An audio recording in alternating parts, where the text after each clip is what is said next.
भारतीय संविधान के अनुसार राज्यों की विधायिका में सम्मिलित है?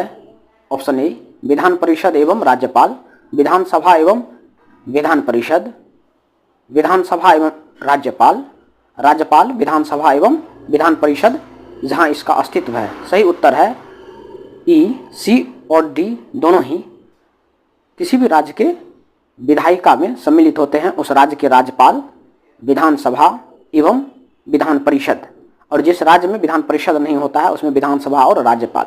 अगला प्रश्न है, राज्य विधान परिषद का प्रावधान भारतीय संविधान के किस अनुच्छेद में रखा गया है? अर्थात किसी भी राज्य में विधान परिषद हो सकता है, इसका प्रावधान किस अनुच्छेद में है? तो सही उत्तर है ऑप्शन बी, अर्थात आर्टिकल 171। तो किसी भी राज्य में विधान परिषद होगा, इसका प्रावधान 171 में है। बताता चलूं कि भारत में मात्र ऐसे 6 राज्य हैं जहां पर विधान परिषद है।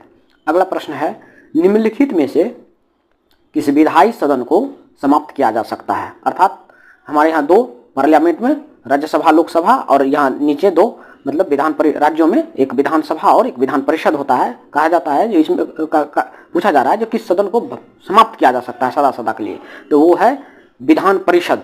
अर्थात राज्यों का जो लेजिस्लेटिव काउंसिल होता है उसको पूरी तरह से समाप्त किया जा सकता है, अन्य किसी भी सदन को पूरी तरह से समाप्त नहीं किया जा सकता है। अगला प्रश्न है, भारतीय संविधान की निम्नलिखित अनुच्छेद में से किस एक के अंतर्गत विधान परिषद की स्थापना या समाप्ति की व्यवस्था की गई है?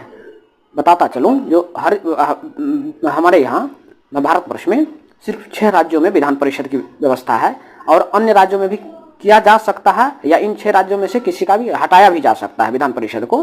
तो ये व्यवस्था है अनुच्छेद 169 में, जिसके अंतर्गत किसी भी राज्य में जहां विधान परिषद न हो उसके लिए गठन किया जा सकता है, जहां हो उसको समाप्त किया जा सकता है।